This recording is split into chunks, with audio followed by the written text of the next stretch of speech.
She kept her voice steady when he said his son would be her new supervisor, but behind her calm nod was a quiet trigger, one that would rattle the entire chain of command within a day.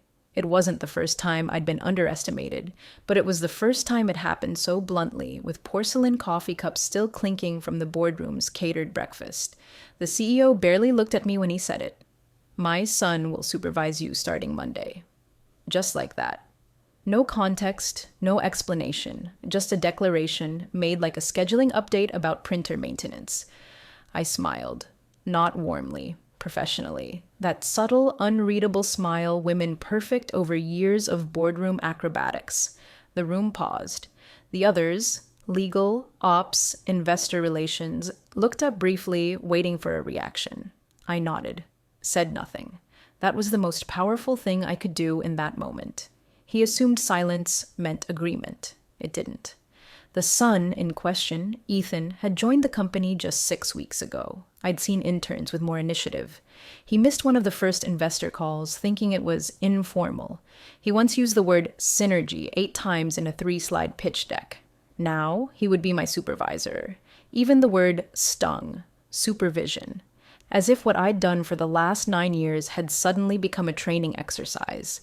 As if I hadn't written the very contracts they now use to close funding rounds. That evening, I reread the documents I had signed in the past 6 months, specifically the agreements that locked in multi-year licensing for our API infrastructure. They'd passed quietly through legal, with only a few red lines, and bore my signature as lead negotiator. One clause stood out now like a red flag in a snowfield. Authorized signatory may act on behalf of the entity for contractual obligations exceeding $500K, pending CEO delegation or equivalent. The equivalent had been key. Months ago, the CEO had been traveling, and I was granted temporary authorization via email, buried in an HR thread that included travel logistics and a reminder about flu shots. But it was there. The contracts were binding. 2 days earlier, we'd finalized a $4.8 million licensing agreement with a Latin American distributor, a move that would open the door to an entire regional market. It wasn't just a deal, it was a pivot. Ethan hadn't even been on the call. And now, he was expected to supervise me while answering questions like, "What's a bridge round again?" Friday morning arrived with a strange chill in the air, both literally and figuratively. The office HVAC system was glitchy and the mood was even colder. At 9:14 a.m., my inbox pinged with a calendar update. Joint briefing, South American licensing. Location, 17th floor, executive wing. Time, 3 p.m., required attendees, CEO, Ethan, legal, investor liaison, and me. I already knew what it was. They were trying to frame the announcement as collaborative, a handoff, a new leadership vision, the usual varnish over internal politics, but varnish peels. At lunch, I sat in the garden balcony behind the West Wing, where no one usually went unless they needed to cry or make secret calls. I pulled up a spreadsheet titled Delegated Contracts, Last 180 Days. Column after column showed key figures, executed by me, approved by CEO, via email. Legal status, cleared. Ethan's name, nowhere. And just for good measure, I checked the investor packet that had gone out last quarter. It referenced current authorized executive in 3 key places. That executive was me. My phone vibrated. A message from Sophia in legal. "Quick cue, can you send the PDF for the LATAM deal?" Ethan asked, "but I want to be sure I have the latest." I didn't reply. Not yet. Something had shifted. In the quiet of that shaded balcony, with the Excel doc glowing softly on my laptop and the sound of traffic muffled by potted ficus, a simple thought clicked into place. They don't know what I know, and more importantly, the investors definitely don't. If she stays quiet, they'll rewrite history. But if she moves now, the balance of power could shift in less than 24 hours. The elevator to the 17th floor felt slower than usual. Maybe it was the weight of knowing what was coming, or what might come undone. At 2:58 p.m., I walked into the executive wing's glass meeting room. Ethan was already there, sitting at the head of the table like a kid playing CEO in his father's office. He looked up with a bright, hollow smile, the kind that stretches just a little too wide. "Hey," he said, We thought we'd do a soft rollout today, walk through the LATAM deal, and then I'll take point going forward. I didn't flinch. Of course, I replied. But before we begin, we should confirm who's officially presenting to investors. They'll want clarity. That single word, clarity, was my first move. The CEO entered right behind me, followed by Sophia from legal and Marcus from investor relations. She gave me a small, almost imperceptible nod. She didn't know everything yet, but she knew enough. Ethan launched into a scattered explanation of the LATAM rollout. He said synergies again, twice.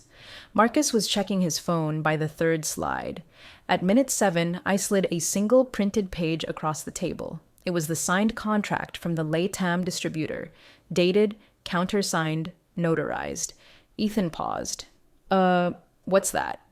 Confirmation, I said, of execution, final version, signed under delegated authority from October. I turned to Sophia. You asked for the PDF. I figured a printed version might be faster. Sophia scanned it, then looked up. This is the full contract? I nodded. The room changed, not dramatically.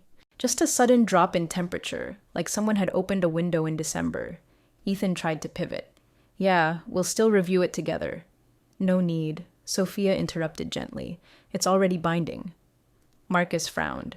Wait, when did this go through? 3 days ago, I replied. It was executed after final terms were approved by me as authorized in the Q2 delegation. Marcus looked at the CEO. Why weren't investors told this was final? The CEO didn't answer immediately. Ethan tried. We were waiting for internal alignment. Bad move. Investors don't like surprises. They like documents, dates, names. I didn't push further. I didn't have to. The silence that followed was already an answer. Instead, I pulled up the investor update deck on the main screen and clicked to slide 18. Current revenue contracts. Regional breakdown. I zoomed in on LATAM. Beneath the chart, my name appeared under lead executive, not Ethan's, not once. After the meeting, Ethan avoided eye contact. The CEO gave me a curt nod, the kind that says, I see you, but I wish I didn't have to. Sophia caught me at the elevator. I had no idea he wasn't involved at all. He wasn't, I said simply. She hesitated. And you're okay with this supervision thing? I smiled. Not warmly, just professionally. He's welcome to supervise whatever he understands. That night, I received an encrypted email from Marcus. The subject line read, Urgent, Investor Disclosure Alignment. Inside was a single line.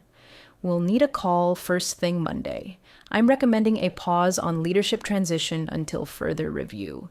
I leaned back in my chair. The game hadn't ended, but the board had just tilted, and I still had moves. They tried to rewrite the story, but she still holds the pen, and the next page is already in motion. When someone underestimates you, do you show your teeth or your contracts? Share your take in the comments. This story's just heating up. Monday began with a silence that felt planned, the kind of hush that fills a room before an internal audit or a storm. At 8:57 a.m., my laptop lit up with a Zoom invitation. Investor alignment call, mandatory. Host, Marcus Green. No subject line, no agenda, but the absence of information was the information. I joined from the small conference pod on the 16th floor. Glass walls, white noise machines, and a camera that always made everyone look slightly paler. Marcus's face appeared first. Stern, focused. Behind him, muted thumbnails, 3 investors, 1 external counsel, and the CEO, his tie slightly crooked, eyes tight. He wasn't leading the call. Marcus was. Thank you all for joining, Marcus began. We're here to clarify recent execution decisions regarding LATAM and discuss current supervisory designations. He said the word designations like it stung, or like it was taped over another word he wanted to say. The first question came fast. Who executed the licensing contract? I kept my voice level. I did, under the Q2 delegated authority. The external counsel asked, do you have documentation for that delegation? I clicked share screen and opened a single PDF, the thread from HR time-stamped and attached to the official authorization form.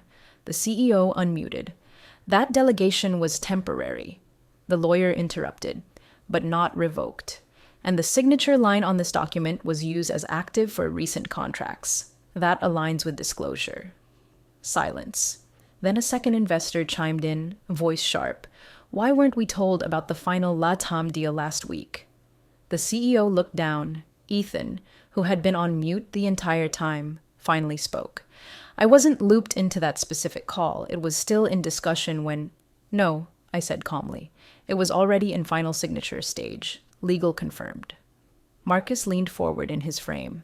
So we had an executed contract, and someone who wasn't involved is now supervising the person who closed it? No one answered, because the answer was too obvious. By 9:32 a.m., the call ended. Quietly. No decisions were announced, but the atmosphere had changed, not just shifted, but calcified, like a tone had been set that no one wanted to admit out loud.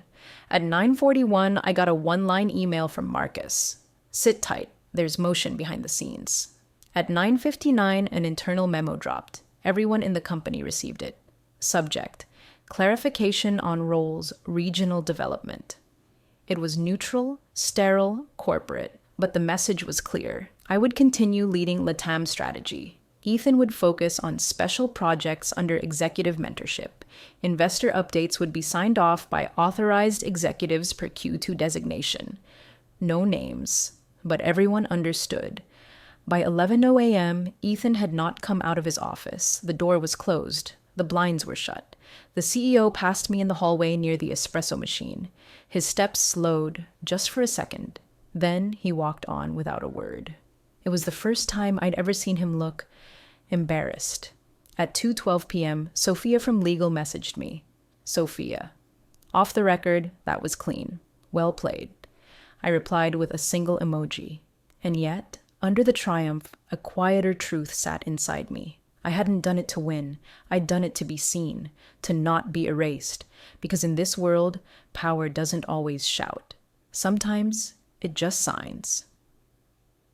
Tuesday was oddly bright.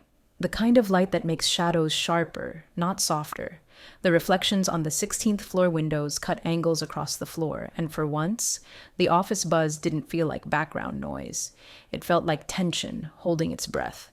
The LATAM contract had passed scrutiny. The investors had taken notice. And yet, I knew this wasn't the end.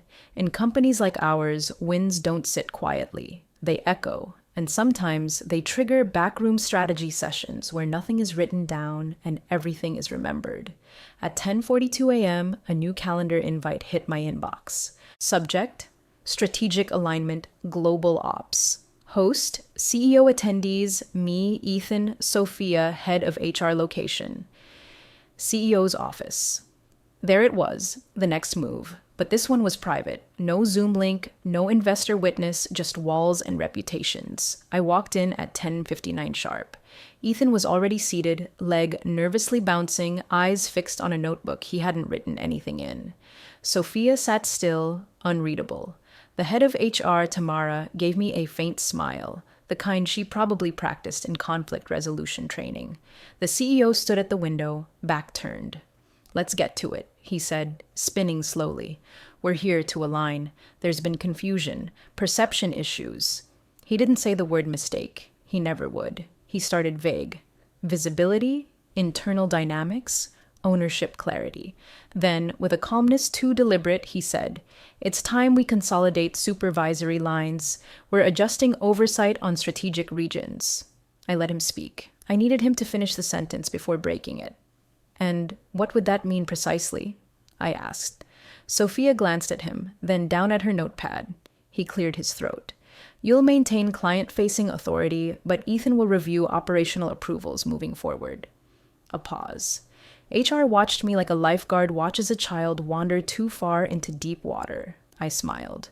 I see. So we're redistributing execution downward. His jaw flexed, but he didn't respond. Sophia jumped in. For now, this is transitional. No change to title or compensation. Ah, transitional. The word companies use when they want plausible deniability later. Tamara from HR added, we just want everyone supported and focused. Which was HR speak for. Don't fight it. Just fold. I leaned forward. Can I ask one thing? Has Ethan reviewed the vendor compliance issues flagged last quarter in the LATAM portal? The room went still. He hadn't. I continued softly. Or the new clause we added for cross-border taxation avoidance. It's key in that region. Still silence. Then I assume if he's reviewing ops, he'll need to schedule time with legal, tax, and risk before we move forward. We can't risk oversight. I turned to Sophia. You agree? She hesitated, then nodded. Of course.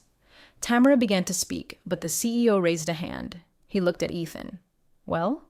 Ethan shifted uncomfortably. I'll get up to speed.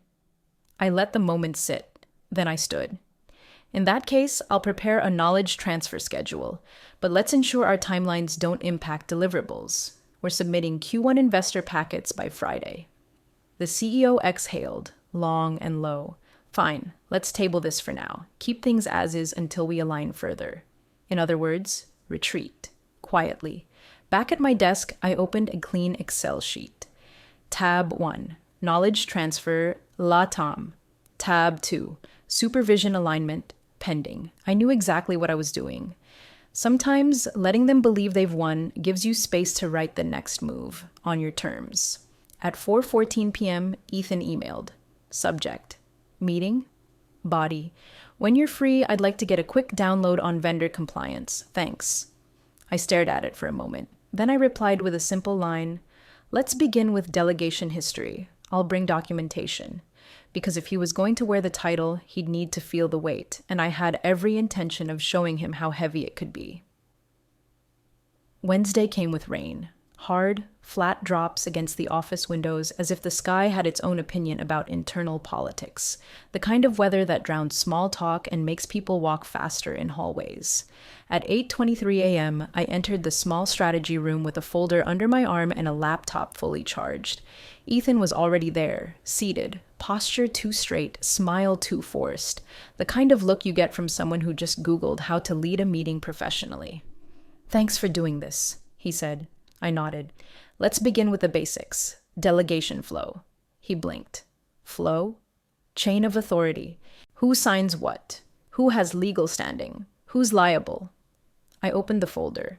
Inside, 6 printed org charts, 3 signature logs, and a 1-page summary titled Contractual Exposure, LATAM Region, Last 6 Months. Ethan stared at it like it was written in Greek. I thought we could just talk through stuff? I smiled. We could, but that would ignore compliance protocol. This, I said, tapping the top sheet, is what you're supervising now, so you'll need to understand each document and its implications. He nodded slowly. His hand reached for a pen he didn't use. 10 minutes in, I asked, do you know the threshold for triggering investor disclosure on international contracts? He shifted. Is it 2 million? Try 1. Anything above 1 million USD or 800K EUR if it's cross-border. Clause 7.2 in Policy 11C. I've highlighted it in yellow. I slid the document toward him. Oh, he said quietly. That "oh" said everything. He was out of his depth and we both knew it. But I wasn't here to humiliate him. I was here to document the knowledge transfer, because someday soon, HR or legal might ask, was he supported? And I'd be ready to say, yes, fully, thoroughly, repeatedly. At 9:07 a.m., Sophia from legal knocked, stepped in, and left a sealed envelope. CEO requested all supervisory sign-offs be routed through this desk until end of quarter, she said, looking at Ethan, then at me. Just for transparency. She left before either of us could reply. Ethan swallowed. What does that mean? It means, I said gently, you're supervising, but not executing. His eyes widened. So I'm overseeing paperwork I can't sign?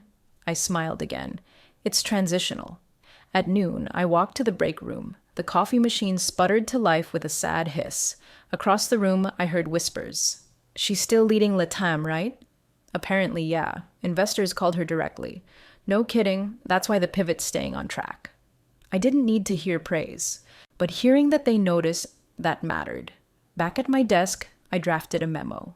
Subject, supervisory shadowing, weekly outline. Body, per internal alignment. Ethan will observe cross-functional meetings, vendor check-ins, and legal touchpoints. I will provide written summaries post-session. I CC'd HR, legal, and the CEO. No room for he said, she said. Only documentation, dates, lines of accountability. At 4:46 p.m., I passed Ethan in the hallway. He looked up, unsure whether to smile or nod. I saved him the trouble. Remember, I said softly, supervision isn't just about watching, it's about knowing what you're watching. He opened his mouth, closed it. I walked away, heels quiet on the polished floor, the rain still smearing against the windows. Some people inherit titles, others carry weight. Guess who the investors call when it storms? Thursday's air was heavy, not just with humidity, but with the smell of something shifting, like stale contracts being unfolded or reputations being quietly reassessed. At 7:58 a.m., my phone buzzed with a forwarded message from Investor Liaison, Marcus, to CEO CC Board, subject, concerns regarding internal transparency, LATAM supervision.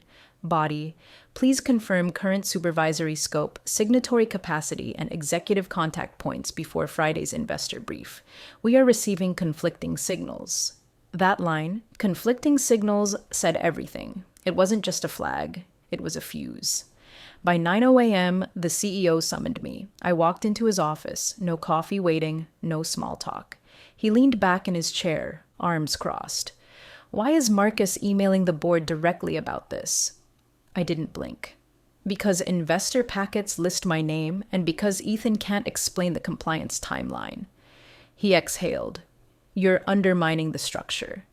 I met his gaze. No, I'm honoring it, with documentation.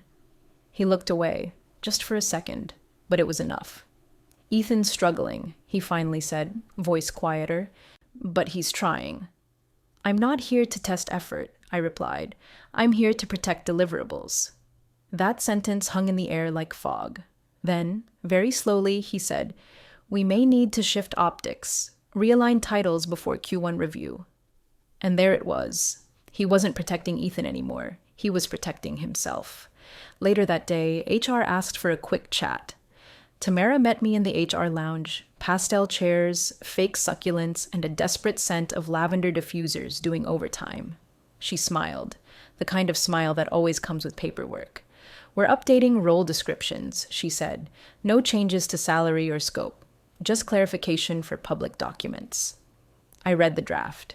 It reinstated my title as Executive Lead, LATAM Operations and Strategy. No asterisk, no transition language, just lead. Ethan's name didn't appear.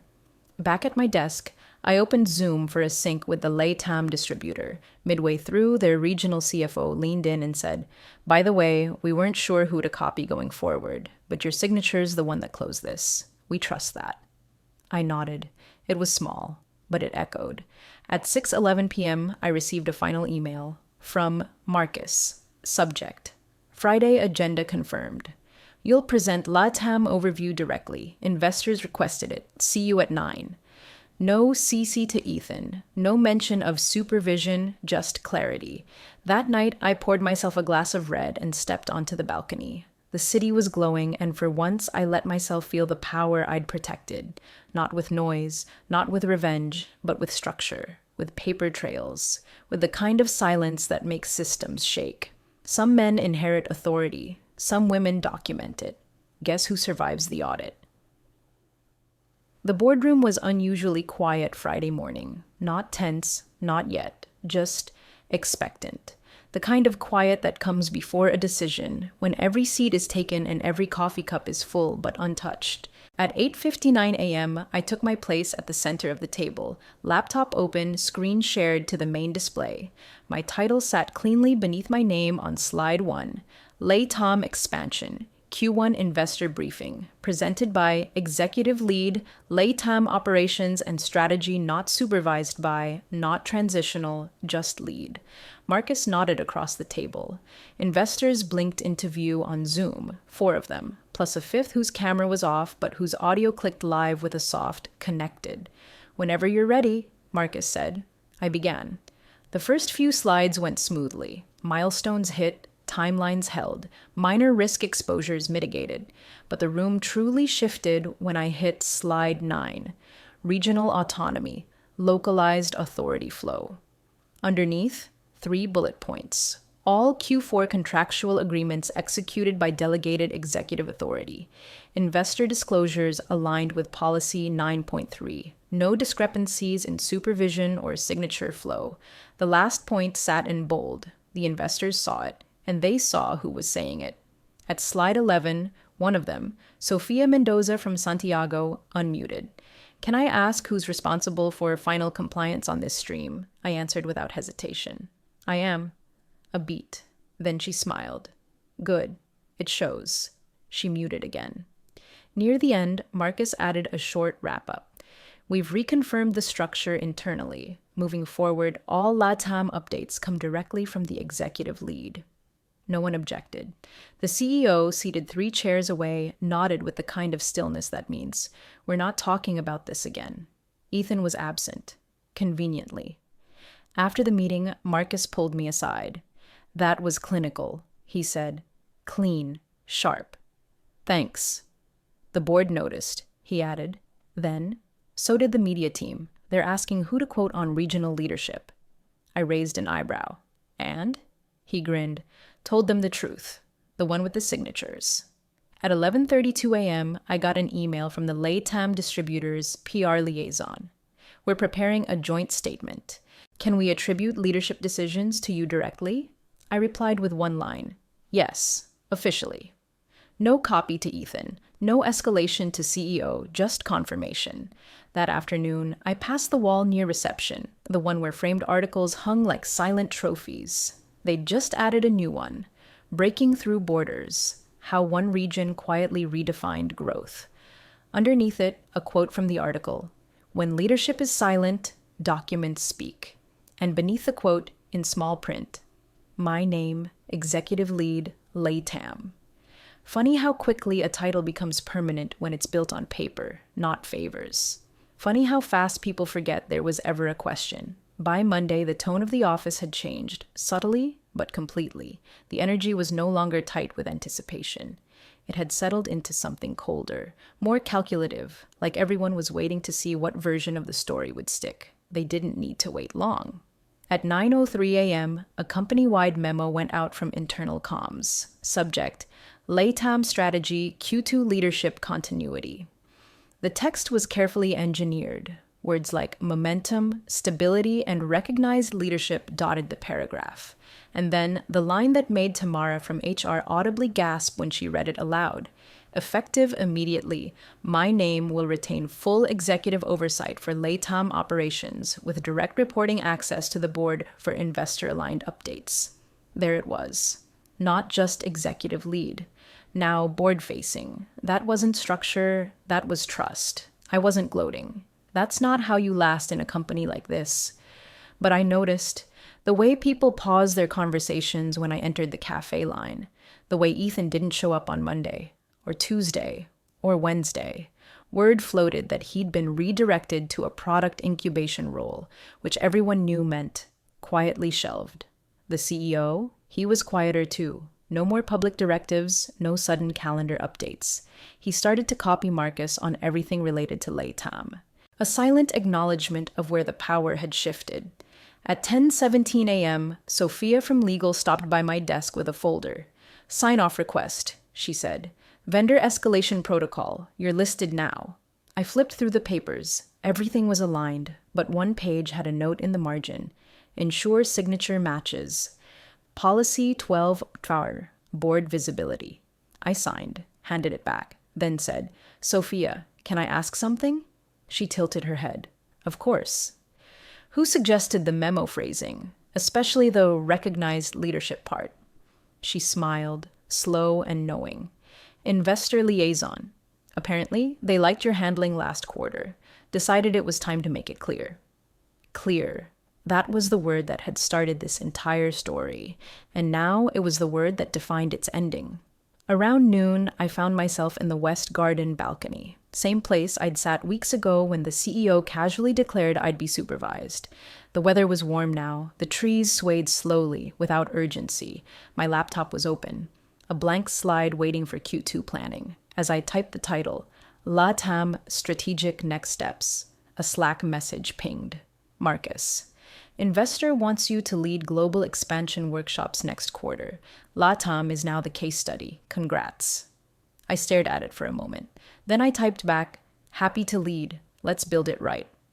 Because there are two kinds of power in a company, the one that gets handed out in meetings and the one you build line by line through work no one notices, until it's the only thing holding the company together.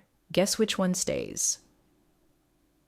It's strange how victory rarely feels like fireworks. It arrives like an ordinary morning. Coffee too bitter, elevator too slow, emails piling up. Except now.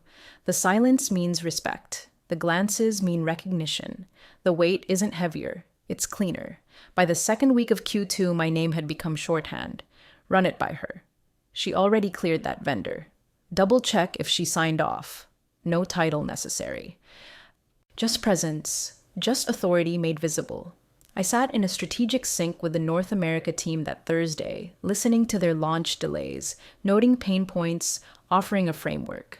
Halfway through, their director of ops paused and said, "Can I just ask, how did you get LATAM so stable? It's impressive." I smiled. We didn't force it. We structured it, and we documented everything. She nodded like it was scripture. Across the screen, Marcus gave a quiet thumbs up. At 3:12 p.m., I received a FedEx envelope. Inside, a printed invite from the board. Global Executive Roundtable, lead cases requested. Handwritten at the bottom, LATAM, you own the story. Let's scale it. I sat for a moment with the weight of it in my hand. Weeks ago, they'd tried to shift me under someone who hadn't read a contract. Now they were asking me to teach. That's what quiet strength does. At 4:27 p.m., I passed the CEO near the internal stairs. He stopped, gave a brief nod. No fake smile, no awkward small talk, just that nod, the kind you give someone who won. Without saying it, without admitting it, I returned it, calm, measured, then kept walking. In the elevator, I pulled up the first draft of our Q2 narrative deck. Slide 1, what stability looks like, LATAM by the numbers. Slide 2, built by structure, powered by silence. And below that, in small type, executive lead, my name. Later that evening, I closed my laptop and took the long way home. No calls, no Slack, just the city's heartbeat. Distant sirens, glowing windows, the occasional echo of footsteps behind me. I thought about every moment I didn't interrupt. Every time I let someone believe I had no plan. Every nod I gave instead of speaking. And how each one was a brick in the wall I now stood behind. Unshakable, documented, unignorable. They had tried to supervise me. They ended up following my lead. Because real power isn't loud. It's written, signed, and remembered. By the end of Q2, the story had fully shifted. Not with headlines, not with press releases, but with behavior. People didn't just defer to me, they aligned, subtly, strategically, as if some invisible compass had reoriented, and now pointed in my direction, not because I demanded it, because I had proof. In 1 week alone, legal looped me directly into 3 pre-signature vendor reviews. Finance asked me to vet a regional budget proposal before final approval. HR requested my input on new policy wording for distributed authority. Each time, no one questioned why, because by now, everyone remembered the last time someone tried to overwrite structure with favoritism, and how fast it unraveled.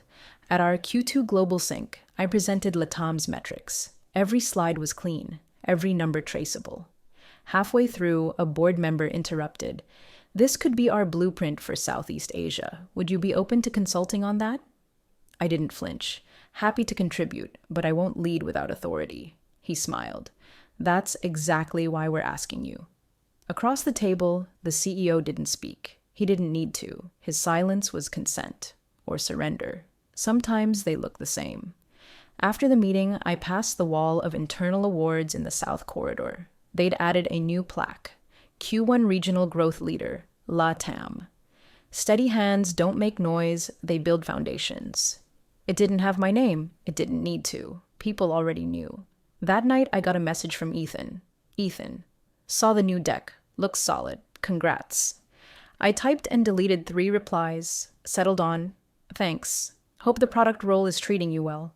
He reacted with a thumbs up. No hard feelings, just distance, the kind that results when roles are earned, not arranged. I walked home slowly, letting the evening air cool my thoughts. I hadn't set out to prove anything. I hadn't waged a war. All I'd done was hold the line. The thin, invisible one between chaos and clarity, the one built from contracts, timelines, policies, the one that no one thanks you for, until it saves everything. And that's the part they never see, the calm nod, the printed clause, the firm email, the absence of panic when everything tilts, because you've already set the anchors. Let them talk about titles. Let them rearrange org charts. I'll keep writing the story. And this time, my name stays on the signature line.